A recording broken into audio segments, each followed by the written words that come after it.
keep this a little bit further ahead. Well,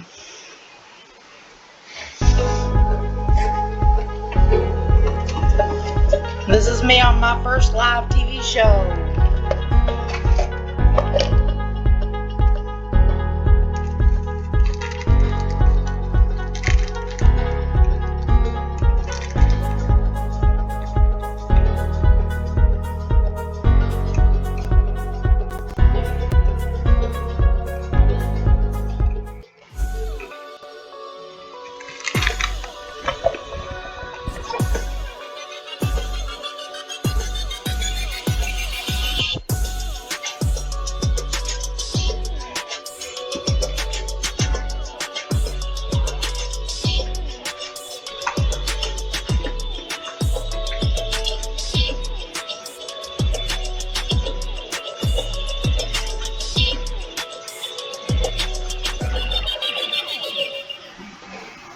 Welcome home, where we provide information, inspiration, and motivator after motivator after motivator here on America's Next. I have Rose Hensley here with me today. How you doing, Rose? I'm doing all right. How are you? I'm doing quite well. I love that jacket you have on. That looks really nice. Thank you. Thank you very much. For sure. What time did you wake up today, Rose? 6 a.m. 6 a.m. Do you do that every day? Not every day. My son, he was up a little early today. He does the distance learning for school.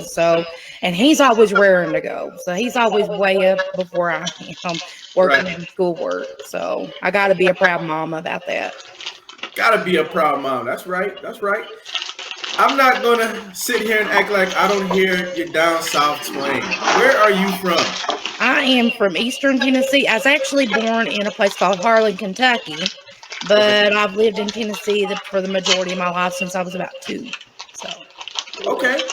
And what do you think about life down in East Tennessee? I never heard the term East Tennessee. What's it like living there? Oh, it's beautiful. We've got mountains here. The scenery is absolutely amazing. We got places like Gatlinburg. I'm sure a lot of people have heard of Gatlinburg, hopefully. Yeah, people have heard of Gatlinburg. And it's a lot of the region is like that.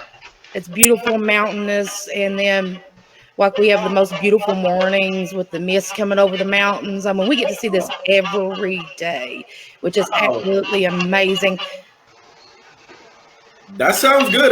As you were saying that, I was envisioning just a nice, pristine, beautiful morning and that whole scenery. Okay, that sounds great. So y'all had that every morning. Now, do you drink coffee? Are you a coffee drinker? Yes, I am. I was going to say, don't tell me you're going to pop the coffee right there. Ready to go. Okay, cool. What was it like for you growing up in Tennessee, though? Can you talk to me about your childhood a little bit? Yes, I can.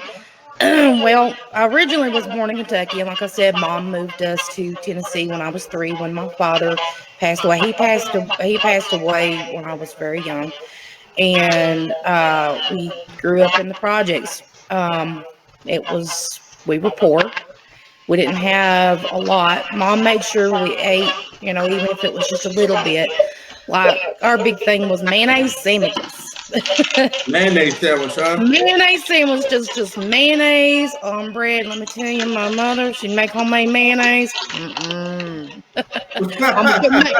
could make mayonnaise, let me tell you. And when she tried to make pickles, it got even worse, because then her homemade pickles on top of that homemade mayonnaise, Lord God.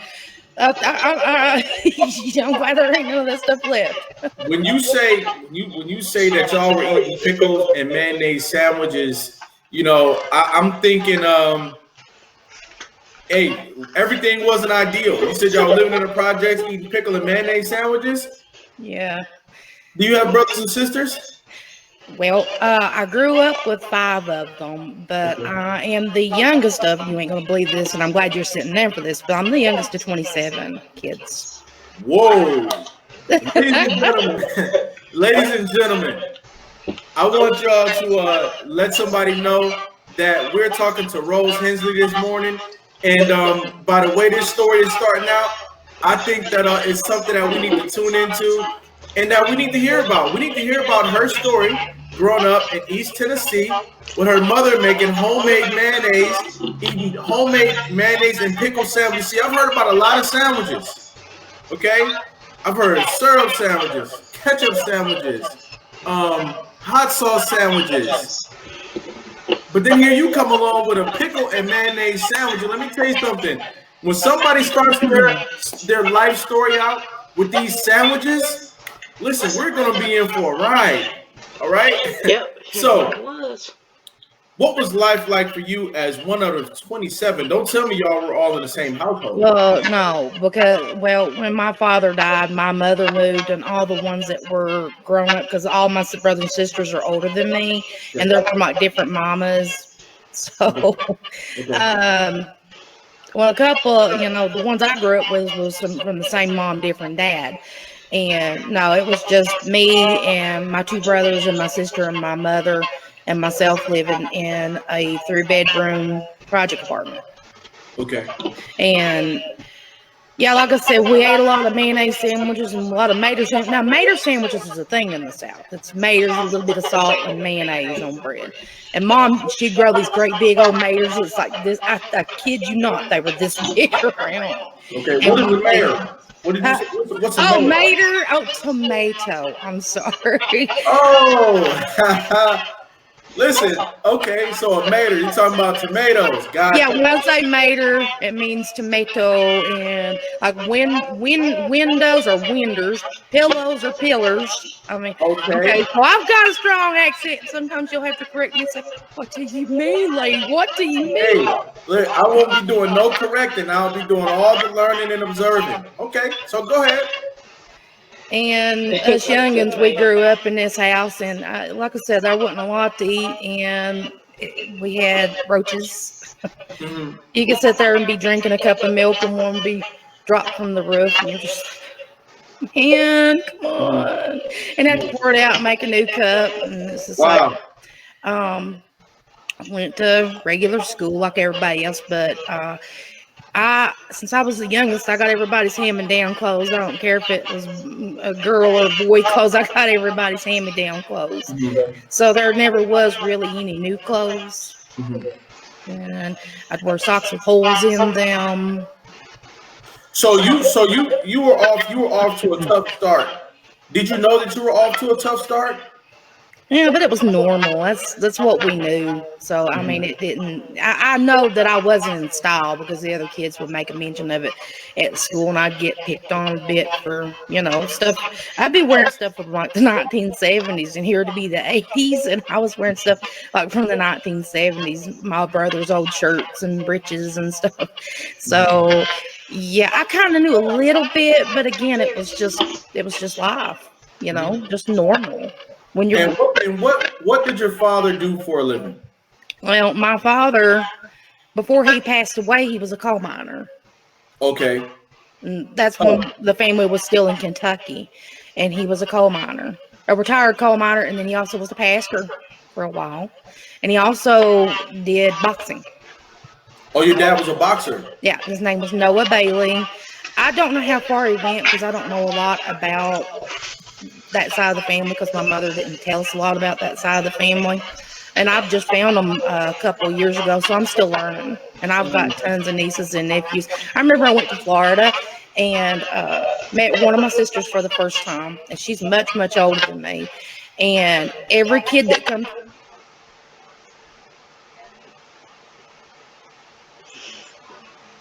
The video froze at that point. He says, I got to keep a scorecard because how many nieces and nephews you got. So, right. And I've got a lot more I haven't met yet. So hopefully I'll get to meet them. But how many out of your siblings, how many of them have you actually met? I've met Faye. I'm trying to count. Faye, Ida, Helen, and Wanda. So 4 of them. You've met 4 out of your 27 siblings? Mm-hmm. Okay. What was elementary school like for you? I know you said kids used to make fun and jokes and stuff like that, but outside of that, what was your experience like in elementary school? Boy, I was, like I said, I said before, I was bullied a lot, and lots of times There were things that the other kids could afford, like yearbooks and, school shirts. They'd afford to be able to go to baseball games, basketball games, football games. Mm-hmm. So you felt left behind or left out to a certain degree, and yeah, that's how it sounded to me. Ladies and gentlemen, I see y'all coming into the building, and I appreciate you, Yolanda, Felicia, Jordan. Thank you all for being here today, and stay tuned because Rose is going to take us for quite a ride here. Now, Rose, I want you to continue to tell your story. I want you to pick up from elementary school, and I just want you to go straight into it. Go ahead. Well, as many of the people that has joined my former foster children united page knows that I went through physical abuse and sexual abuse when I was a child. And by the time I was 12, well, the day right before my 13th birthday, I entered foster care. Me and my sister was picked up from school by one of my cousins, and we wasn't told exactly what was going on until I got to one of my other cousins' houses, and she bragged, "Oh, your mom's going to send you off. Your mom's going to send you off," just laughing. And That you were getting ready to yeah, yeah.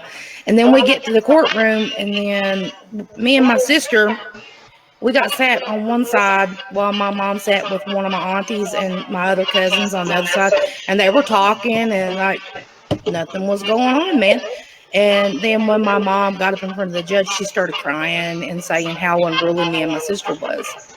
Even though now listen, I can't hate on my mom because she was mentally ill. And for a long time, I stayed bitter with her and with my journey of healing. And it froze again. I think it freezes more than once here. Let's stay tuned in, y'all.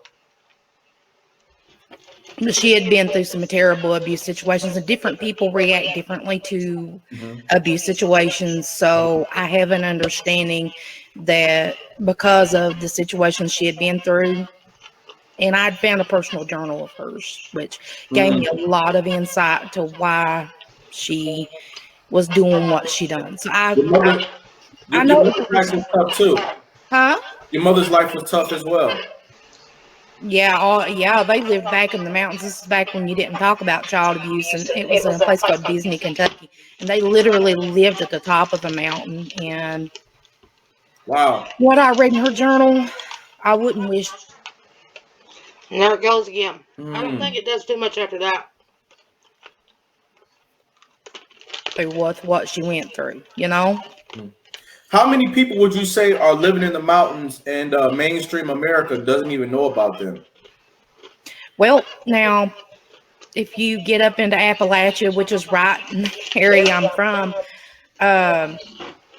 there's quite a few. I mean, but a lot of them live like so far back that not a lot of people know about them. And there's a lot of poverty back in the mountains. There's people living in places that couldn't even pass for a doghouse.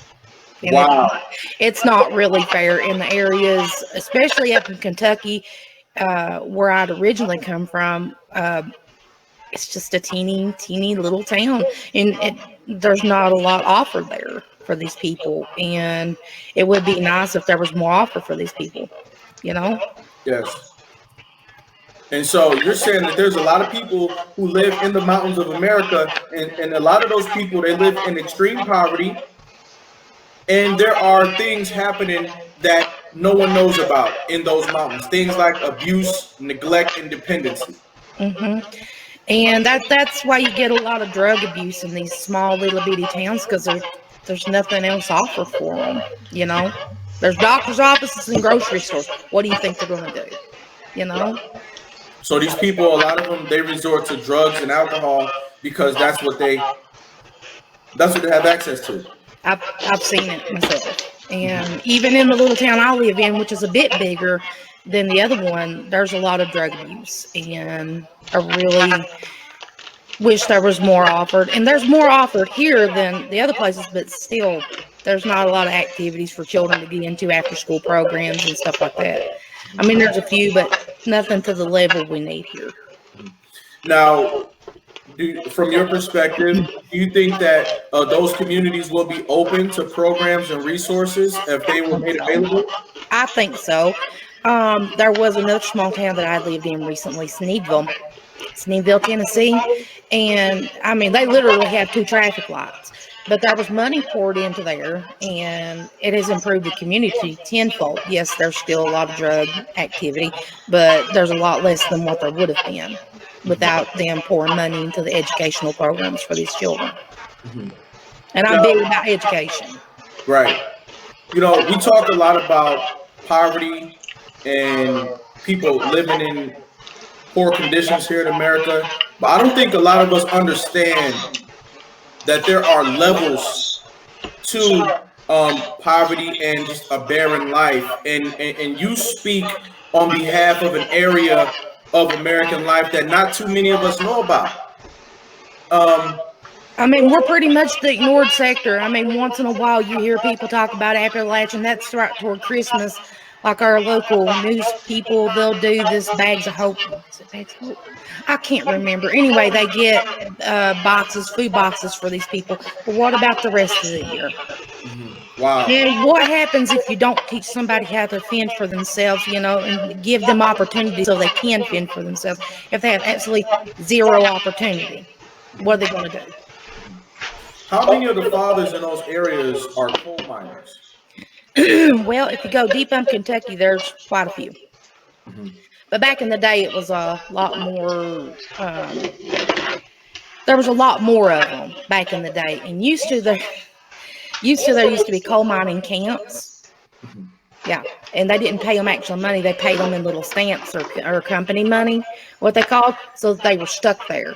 And a lot of these places were shacks, and a lot of people were abused, and that's part of why Bloody Harlem became Bloody Harlem, because there was, I don't know the whole history, but I know there was a big conflict between the coal miners and the coal mine owners, and them not treating them fairly.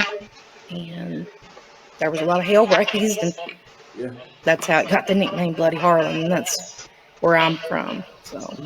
And that overall circumstance provides the backdrop for a life like yours, a life where your mother and father have both had a tough life, and you're growing up in the mountains, here in America, and people may or may not ever find out about your story and the things that you've been through. So I see you as a hero already by coming to our platform and sharing your story. Thank you. You're very welcome. So now you went into foster care at around 13 years old. What was it like when you first went into foster care? What were you doing? Oh man, I was okay. Well, starting back at the courtroom when the judge told us that we weren't going home with our mother, and then we were sat out in the hallway at the courthouse, and we were sitting there, and there was these two strangers come up, and I was scared. I didn't know what to expect, and they were asking all kinds of questions about our religion, about this, that, and the other. And I was just like a deer in the headlights. I about shut down. And we moved into our first foster home, and that was a temporary foster home. And then the second foster home, and those people were not very kind at all. I mean, me and my sister would literally pick weeds till our hands bled, while their kids, we could see them through the side glass window watching TV.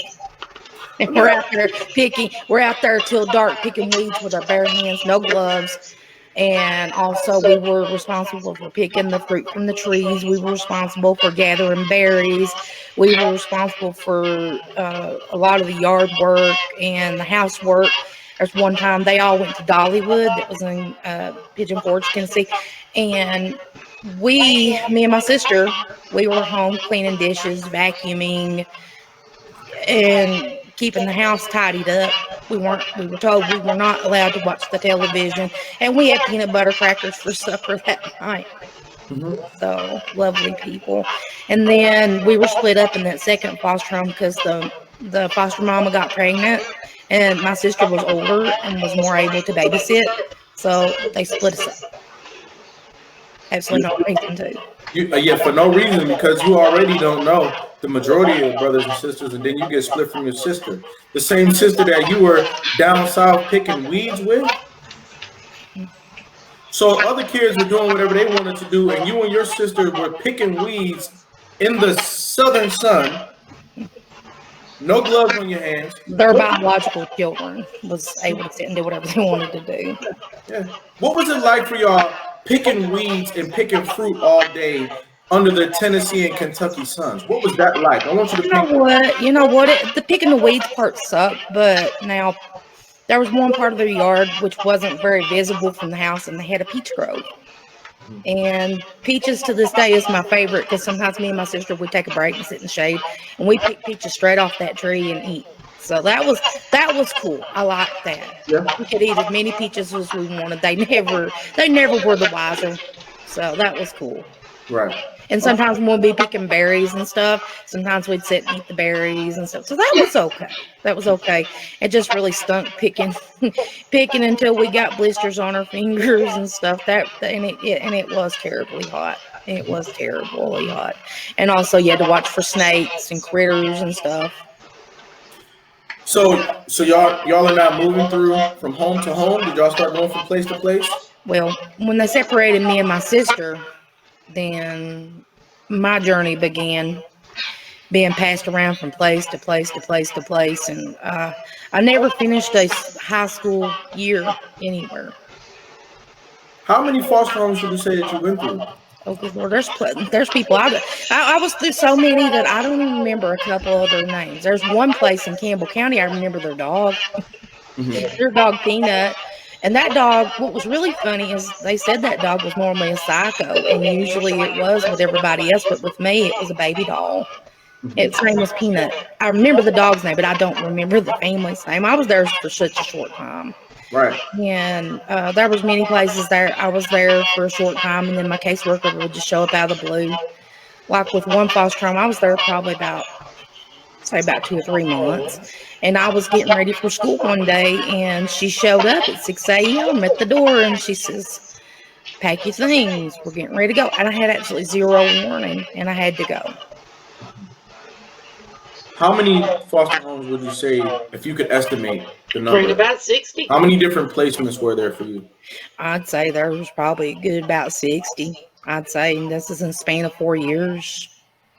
And it's how many? 60. I sat one time and I tried to write down every foster home's name on a sheet of paper, and I had to flip the paper over, and there's people that I couldn't even remember their names, so I would just write the county that I was in. Sometimes I didn't even know what county I was in, so Did you say 60 close to it. Hurt near over the course of how many years? 4 years. Close to it. I was moved almost every couple of months. Yeah. So I never was anywhere very long. What were your thoughts about your future as a 17-year-old? Now say that again. What were your thoughts about the future? Well, by the time I got put back home with mom, because they put me back home with mom right about then. And I really didn't think I had much of a future. And at that time, I'd really just give up. I was defeated. When I came home from foster care, I barely had any good clothing. I didn't have decent unders. I didn't have socks. I always wore sandals all the time. The only pair of breeches I owned, other than a pair of jogging breeches, the pair of jeans I owned was held together by safety pins. It had an L-shaped cut in it, and it was held together by safety pins, and everything I had was stained or pulled up. How old were you when you were living like this? Safety pins holding your pants together. How old were you? Between 16 and 17 years old, actually. Yeah, it started around about 15 because I was living in a group home at 15. It was called Blunt County Children's Home, and children there, if they liked what your clothes was, they'd steal your clothes. And so on occasion we'd get donation baskets, and I would dig through the donation baskets to get clothing. And then I found out about a clothing allotments, which was cool, but they only gave us $60, and I was able to get like this really cool Batman Forever shirt, which I wore all the time, and I wore that poor sucker out. But yeah, most of the time I was digging through the donation bins for clothes, and I still to this day thrift shop.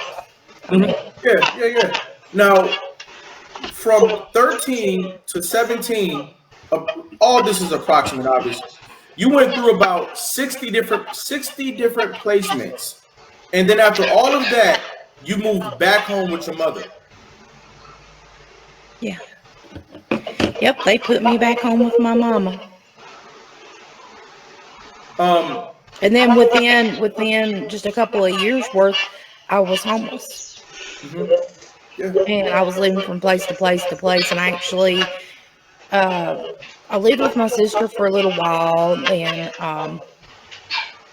I got into an interesting situation. I actually lived with a cult.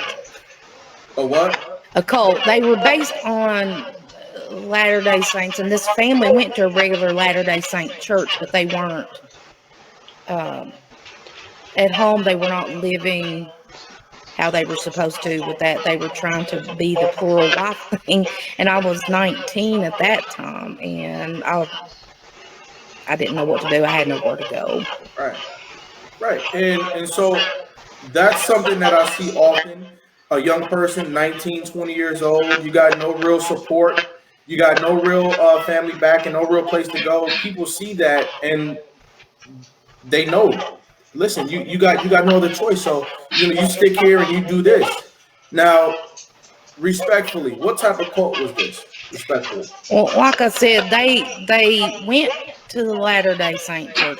Now listen, the Latter-day Saint church did not endorse this people's lifestyle. I don't even think that the leader of the church knew what was going on in the private home, but what was going on? Well, pretty much I got to spend a lot of I was made to spend a lot of alone time with the husband figure, and they were trying to push me in a direction. That particular family, like I said, the church didn't endorse these people. They didn't even know what these people were doing in their private home. So I'm not saying the church is any way responsible for what these people did. But they were trying to make me wifey number 2. And I was responsible for the children, for their children, their 4 children, all the time. And these kids were mean. They really had no direction, though. You can't hate on them for being rotten because they basically had no direction. How long were you in this environment? For about, I want to say about 6 or 7 months. And then I ended up moving back in with my mother again. Why'd you go back home? It's the only place I could go. That's right. And my mother, she was needing an income, and at the time I was drawing disability income, and she needed income to help pay her bills. Ladies and gentlemen, we're getting ready to go to a brief message, and that brief message is not going to be very long, probably about a minute long. But I want you to think about the story that we're listening to today and realize that hundreds of thousands of young people, they need our help. They need us to raise awareness. They need us to get involved. They need us to get to them, provide ourselves. We got to sacrifice ourselves in order to make a difference. We'll be right back with more from Rose Hensley.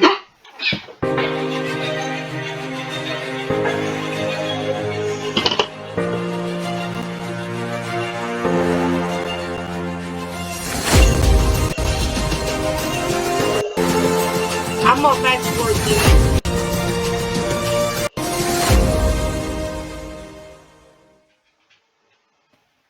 America's Next Motivator. Monday, Wednesday, and Friday at 5 p.m. Eastern. Tuesday and Thursday at 10 a.m. Eastern. America's Next. So let me tell you guys, this guy, he has an awesome program, and keep in mind the times and the dates that it's on. He changes times backwards and forwards to, you see what it is on the screen. It's definitely worth the watch. If you need inspiration, need motivation, this is the place to go. Anyway, I'm going to unpause this now. Motivator, hosted by me, Cedric Riley, and sponsored by the Pride Empowerment Network.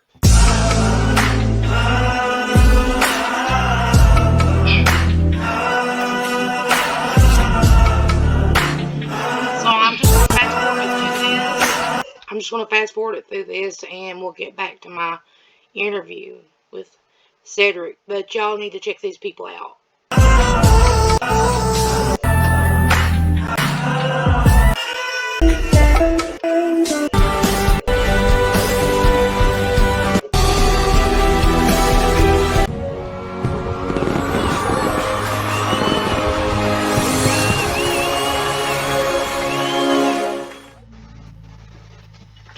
And we're back. Rose, how you feeling out I'm there? feeling all right.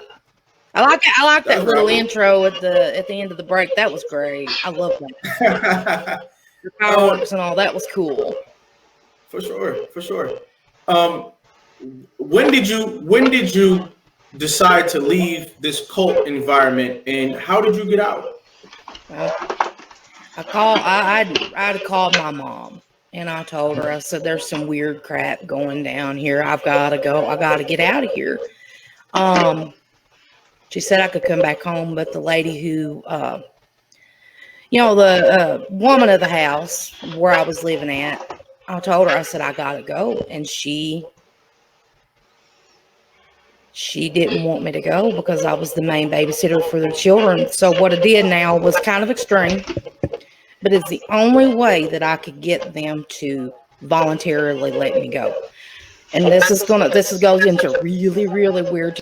Okay, before I get into this story, I also want to add that at some point, okay, there was some of my things still left over there and some of my money, and these people had possession of my money.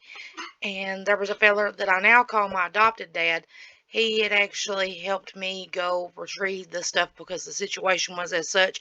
I needed somebody to be with me because I didn't trust these people. But this is the part where she had got angry with me, and I told her 6-year-old that it was a cold, and just to make them mad so they would want to get rid of me. And I did some extreme, and I'm fixing to unpause this where you can hear this what's going on. But yeah, it was a weird situation. And listen, the Church of Jesus Christ of Latter-day Saints had absolutely nothing to do with why I was treated what I was treated. Because they had no idea that these people were wanting to live a plural lifestyle, and that's very much what it seemed like. Anyway, so I'm gonna unpause this and let y'all get back to it, and I hope the sound quality is good enough. Anyway, back to the show. And if there's any other parts, I will pause and explain it. Territory. I went online and ordered a satanic Bible and satanic comic book and had it delivered to their home with my name on it. And they thought that I was getting into the Church of Satan stuff. So they voluntarily shooed me out the door because they thought I was going to poison their kids' brains with that. So When in fact they were living an evil lifestyle already. it was not good. Mm-hmm. It was I'm not. glad. I'm glad that you were able to get out of there.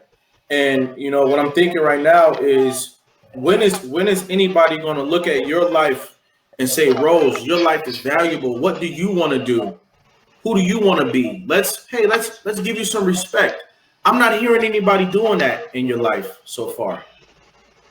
I've pretty much done everything by myself. And the reason I've done everything by myself because listen, I grew up basically up until I was like 12, the day right before I turned 13, in a household where I didn't feel like anybody in the house gave a damn about me.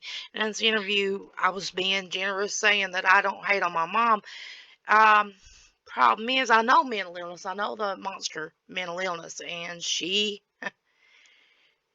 did not make it easy. And then whenever she threw me and my sister in foster care, she basically didn't come visit. We didn't see her. To us, she didn't exist. Like me and my sister had no parents whatsoever. The only way that I knew that I had a parent is whenever I come back home. They sent me back home to my mother, and she was drawing a disability check for me, and she was enjoying the perks of that disability check. That was where when I come back from foster care, and then the instance where I come back from the cult, and she needed income, and that's how I got her to let me back in. Otherwise, she wouldn't have given a shit if I was homeless or not. But hey, again, I say I can't hate on her because she's mentally ill. Bullcrap. I've got depression. I have PTSD and all that, but I'm not mean to my son. My son can tell you how much I love him and take care of him. And never ever would I let him get in a situation where he would be pretty much in a cult situation. There would be no way in heck. There would be no situation ever to where I would not love him and put him out on the streets where he would be staying at the lake or whatever situations I've ended up in. I've even lived in a crack house. And I've pointed that out in my other videos. But let's continue on with this show. And whenever I need to inject something else, I'll pick this microphone right back up and tell you. All right, back to the show. I started my organization originally. Former Foster Children United was originally when I was still bitter, still mad. Ooh, yeah. Hey, former Foster Children United, when I first started it, I was still on heavy medication that was left over, after I got out of the group home, and then I went through all kinds of crap. And at one point in time, I got on drugs, like drugs. But at this time that I talk about starting former Foster Children United, I was taking a lot of antidepressants and the heavy stuff. So I was still bitter, I was still angry, and I was still taking medication that didn't fix it. Guys, hugs not drugs. Pills ain't gonna fix nothing. This is why I don't like the pharmaceutical company to this day. The pharmaceutical people. And my liver's messed up and my kidneys are messed up, and I don't know if that's why, but I'm awful young to have those issues. Anyway, back to the show. Sorry. At the world, trying to get past a lot of the things that I had been through, like a lot of the abuse from foster care, and then abuse from home, and then Abuse includes chemical abuse, by the way, and physical abuse. all the other crap. And I was just pissed with the world. So it started as a gripe fest originally. Mhm. Then people started joining left and right, and then people started sharing their stories. And then I say, hey, you know what? There's other people that had it much, much worse. So let's listen and see what happens. And now we're 2,100 strong of people who. Now we're 2,200 strong since this interview was taken. I think it's about a month or two ago. We got 2,200 now, 2.2K. In former Foster Children United and Facebook groups. Check us out. But back to the show. Who are uplifting each other and helping each other. And now I would like to take credit for that, but the people that has joined the page and that has shown support for one another, shout out to you guys at former Foster Children United for helping one another up, and giving each other support and love. So let me get this straight. After everything that you went through, you said, you know what? I'm gonna talk about what I'm going through, but I'm also going to create a support group for other people going through the things that I've been through, and that became Former Foster Children United. And Former Foster Children United is a group that you created on Facebook. Mm-hmm. Now, I'm a member of a couple groups. Sometimes a group might have 5 or 10 people in it. Sometimes a group might have even 130 people in it. But your group has 2,000 people in it? 2,100. 2,100 people. Mm-hmm. That's quite an accomplishment for you to be able to get that many people together in one place. And all these people have experienced foster care in some way or another? The majority of them, but we also welcome people from other sectors of the foster care advocacy, whether it be CASA people, whether it be judges, lawyers, foster parents, social workers, just different people, or if anybody wants to learn more about the foster care experience, or they just want to learn how to help, or they want to just listen, they're welcome there. It's not just former foster youth. We have authors, we have music people, we have all kinds of folks in there from all walks of life, rich, poor. We also have people from all over the world, not just the United States. So that's cool. Yeah, I think that. I'm not even kidding. My foster care page, it draws people in from the UK, from Australia, from, everywhere in the world. And I was even shocked when we did a roll call and people was saying where they was from. And I'm just like, wow. So yeah, that group reaches a lot of people, not just in the United States, which I'm so very proud of. But it's all the people that do the word of mouth, and it's all the people that come in there that are good to other people. So I'm not taking credit for that. I'm giving all the members of the group credit for that. Now back to the show. That's great that you used what you had. You used Facebook as a way to create an international network of people. Because in order to make a change, in order to have a truly positive impact, you got to start getting people together at some point. You got to at some point, develop a group of people who can be a voice and who can be a force. And so you're started on that journey, and I think that that's absolutely phenomenal. Now, what went into, what was your objective as you saw the group growing? What did your objective become, and what is your objective today with that group? Well, like I said, it started as a gripe fest, and then it evolved. And as it evolves, then I see something, then it started becoming a group to where if people needed food or lodging or whatever, we looked in their town for resources and gave them phone numbers and stuff. Then it evolved into a support group, and that's the way it's been. But here recently, since it's gained so much, I have actually started wanting to get all the advocacy people that I've met over the years together and start networking so we can start finding ways to change things, like making real change. Because there's 2,100 people. That's a force to be reckoned with, right? Yeah. And a lot of people for the same purpose that wants to see a better life for our little brothers and sisters that are in foster care now. That's right. Right? So Now, do you still live in the same area where you grew up, or did you move away? I actually live just a few miles down the road from the apartment in the projects that I grew up in. Wow. I drive by it every time I go to town. It's right in front of my grocery store. In fact, the grocery store I go to, so every time I go to the grocery store, I pass by it. What do you yeah, you always look, right? What do you think about on some nights when you're driving past that project building and you only live a few miles away from it? I made it out. I'm still standing. That's right. I didn't get broke. I didn't get broke. I didn't get broken. That's right. That's absolutely right. I got bent a little bit, but I ain't broken.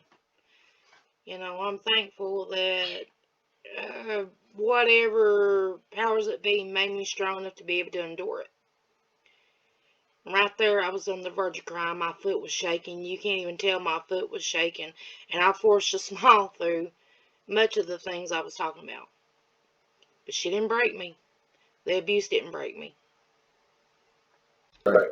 And when you were going all through foster care, were they taking you like miles and miles away from there, or were you like always in that general area? Well, I mean, I was all over East Tennessee all the way. Sometimes it was a long drive. Sometimes it was a short drive.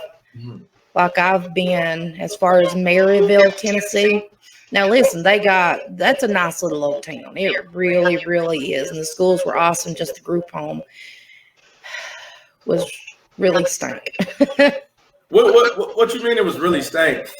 Oh God, man, these people at this group home were absolutely tyrants, man. They're the ones who started me on medication that I didn't need. Okay. And years later, I went to another doctor, and the doctor had said, my godchild, were they trying to OD you? But they put me on several medications. And you've ever heard the term, the lights are on, but no one's home? Mm-hmm. That was where I was for a long time, just kind of existing. Did you ever gain a relationship with somebody who was like a really positive, helpful person in your life?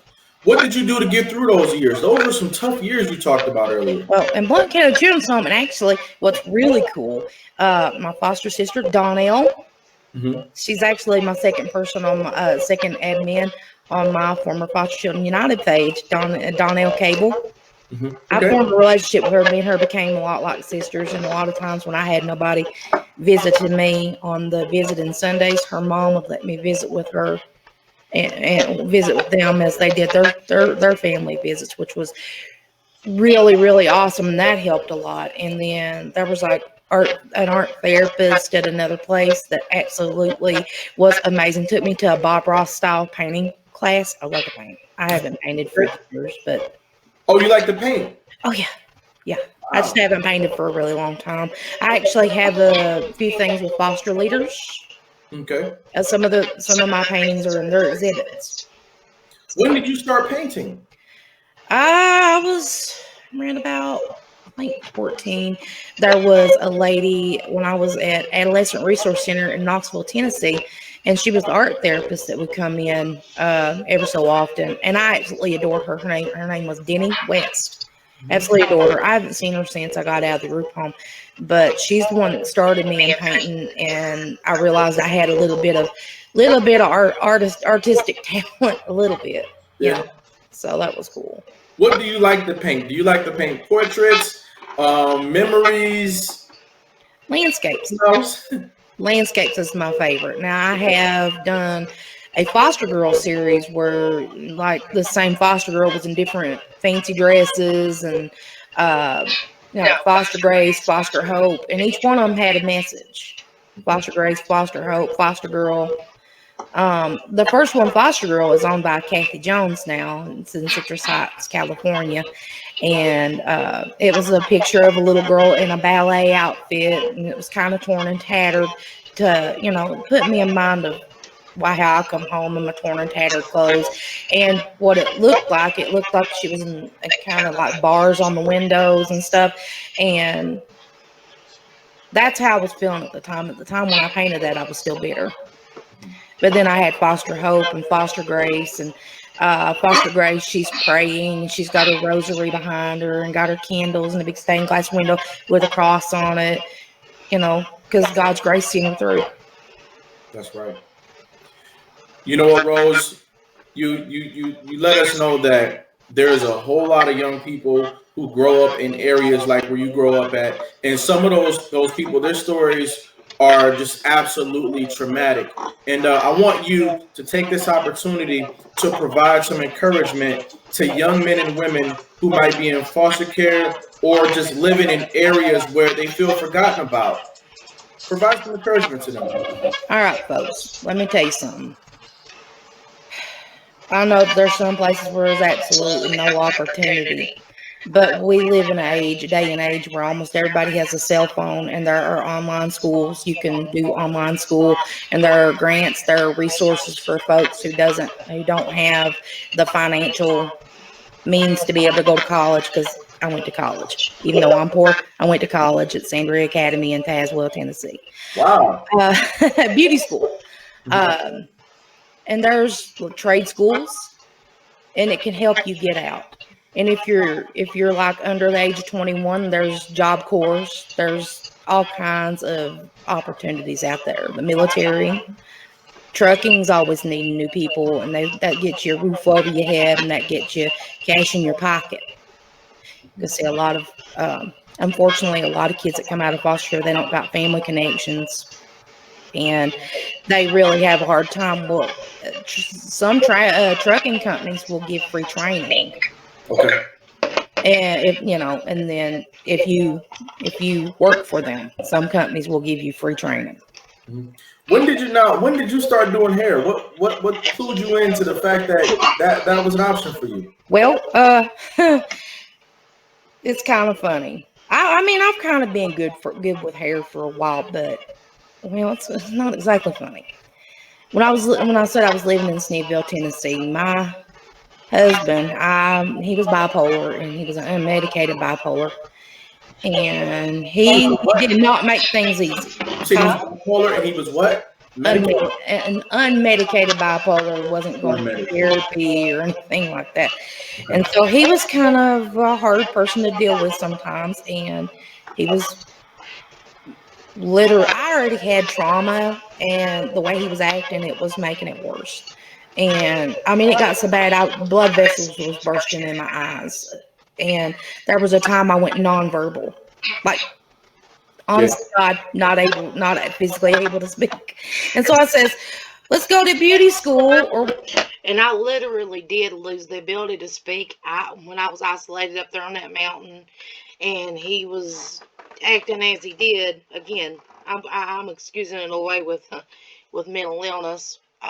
He was bipolar, and he had a mama that was not exactly the nicest person. She actually prided herself being the meanest person in Sneeville, Tennessee. So, anyway, oh yeah, I've got that in one of my videos about some of the things I went through. Talking about my domestic violence story, something I made when I first started YouTube. So if you want to go back to look at that, that's fine. Also touching on it on some of my Big Fat Redneckified live series. You, I think I only touched on it very briefly in one of the videos. I can't remember which one I touched on it in, but yeah. So back to the show. We can stay home. We can go to beauty school and get about $15,000-$16,000 in debt, or stay home and deal with this. I chose to go to beauty school and get. And he was driving me crazy. $16,000 in debt, if that tells you about the situation at home. And at that time, I really didn't have any aspirations to do hair. I just did it just to get away from him for a little bit.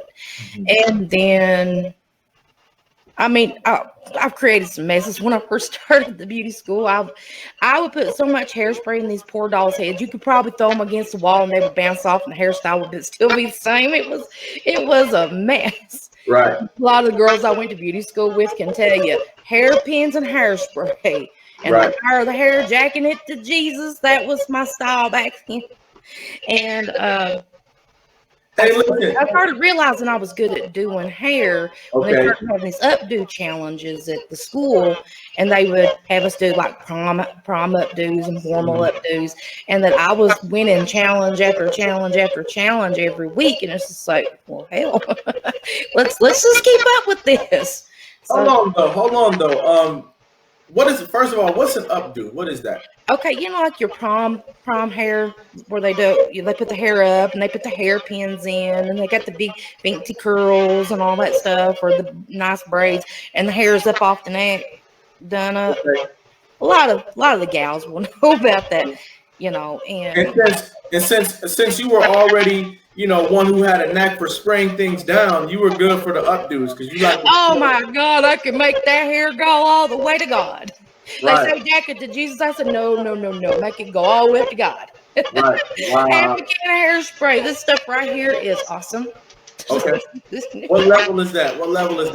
That is level 5. That's Hey, she's true to her game, y'all. Level 5 Tresemme. the Yeah. more dots, the higher the hold. Yeah, that's right. And your hair ain't moved. You can go through a windstorm and your hair ain't going nowhere. No worries. Okay. Now, would you say that over time you've actually gotten pretty good at it? There's people that still come to me now and they want their hair done for like when they're going out or whatever. So, and I also do hair coloring and stuff too. My roommate, this little mentally handicapped lady I take care of, she's nice. God love her. And she likes me to do her hair. So I dye her hair and we experiment with hairdos and stuff. And that's cool. But, sorry. Okay. Listen, ladies and gentlemen, we're talking to Rose Q Hensley, and even though she has been through a real storm, she still managed to express her talents to the world. She's managed to uplift others, to really be a servant to other people, help people to have a good day, a fun day. And now, what are you into? You do a comedy. You do a little comedy on the side. I see you got a YouTube channel. It's more with friends. Still too chicken little to get up on any stage. Though I have been invited here recently to join an improv group. Okay, I hear you. I'm gonna have to get out of my chicken little stage before I can do that. But my family, my friends has told me that I'm pretty funny. So, and then I've got a YouTube page. I have a YouTube page where I put a little comedy in some of my videos. My Redneckified series, which I'm getting ready to start. I'm going to put a lot of comedy in it.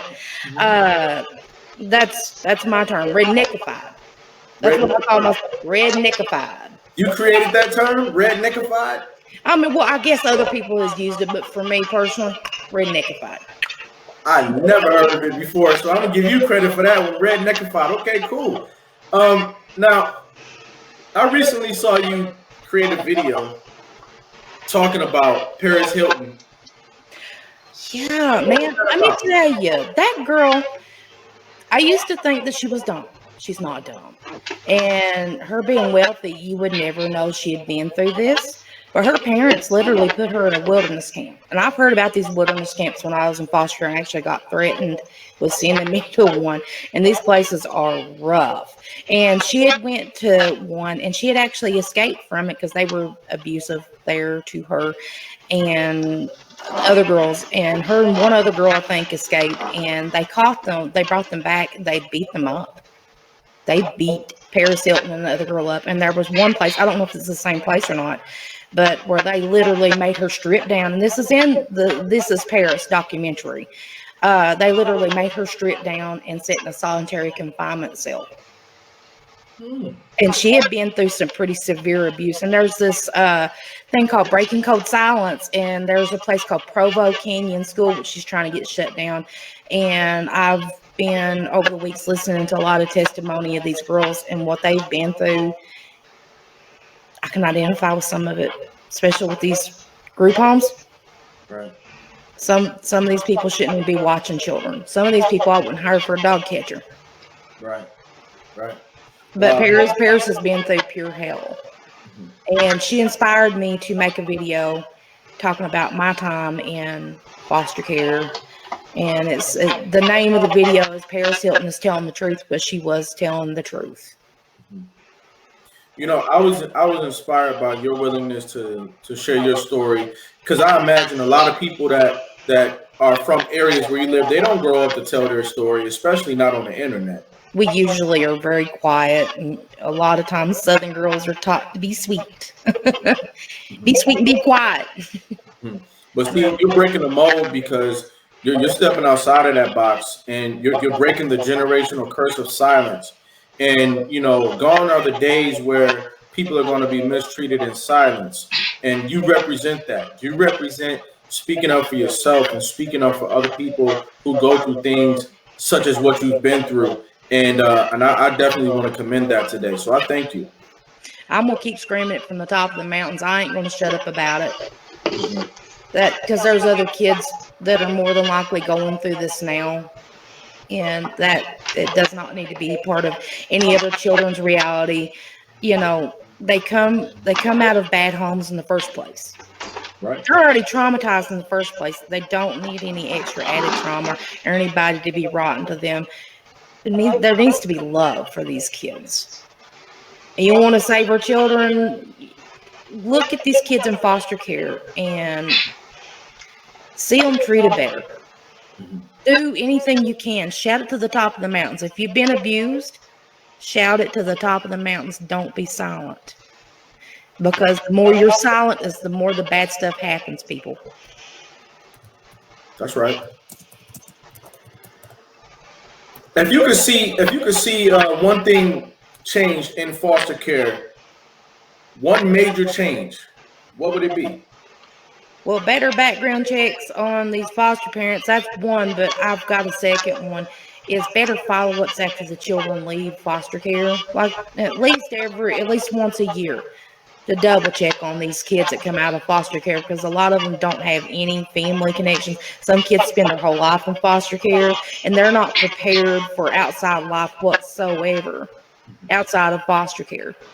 They go out and that's where you find your homeless. That's where you find a lot of them that get on drugs. That's where you find a lot of them that slip through the cracks that had great potential for other things. Yeah. And they fall through the cracks. Definitely better after checks. That's for sure. And more resources, and before they get out of foster care, to show them how. Teach them budgeting. Teach them, hey, here's your options for college. Here's your options for a career, which I've got another organization that's a branch off of former Foster Children United. It's called Foster a Fresh Start Project, where we list career opportunities, things about grants. The lady who I've got admin in that group, she's a whiz with grants. with finding out about grants. And she knows, she has connections with people to tell you about grants like the Chafee grant, which I had no clue about, and career opportunities and things of that nature.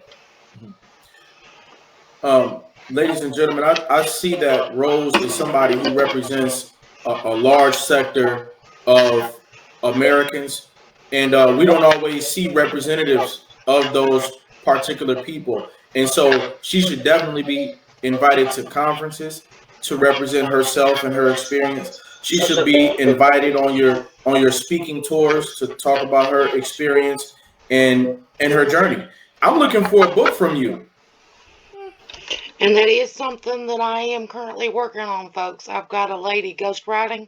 So every one of the recordings on my channel, she has access to and has listened to every one of them. Plus, I've got a writing page named Ultimate Fan Fiction Crossover, which started out as a fan fiction page for Harley and Joker. But now it also, some of it includes actual real life stories from me.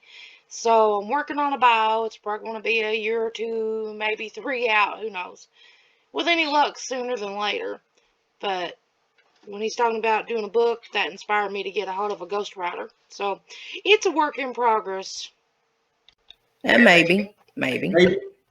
Thought about it. Mm-hmm. Okay. What's next for you? Well, I plan on continuing on running my foster care page, but I want to, at least in the next year or two, get networking, get as many people from as many advocacy groups as I can into this group, so everybody can work together for the common goal of making things better for these foster youth that's still there.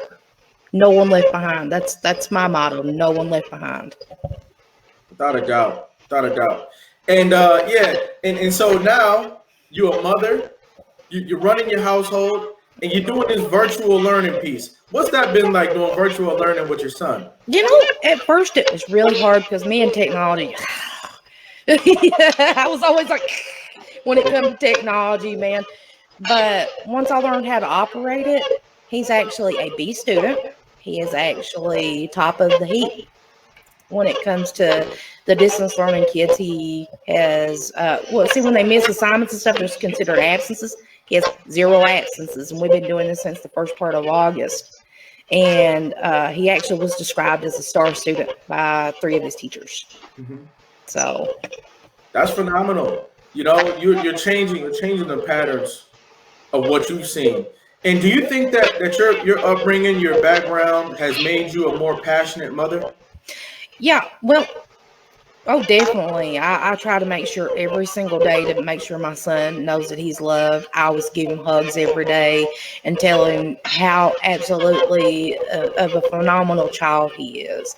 And I always tell him, I love you. I love you. And then we do this thing where I say, I love you. He says, I love you more. And I'll say, I love you more than that. And he'll say, I love you times infinity, times infinity, times infinity. I said, frig, you won.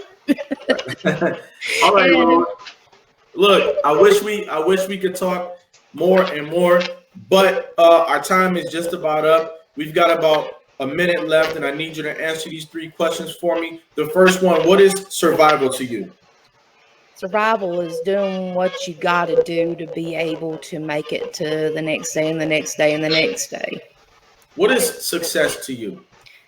Success, well, it's doing the right thing for yourself and your family, and for people to know that you're a person of honor and integrity. What is greatness to you? Greatness, that is living up to your full potential and just shining, pretty much. That's right. Rose, I want to let you know that I've listened to your story today. I was inspired and I was enlightened into your world, and I appreciate that. I want to give you a crown today while you're still living, give you your respect while you're still living, and let you know, Rose, and let the public know that you, Rose Hensley, are America's next motivator. Thank you, man. Very, very, very welcome. Thanks for stopping by, all right? All right, anytime. All right, talk to you later. Bye. Ladies and gentlemen, thanks for stopping by today. I appreciate you so much. Can never use that word enough, appreciate. Each and every episode of America's Next Motivator is going to have something here for you. All you've got to do is stop by and pick it up.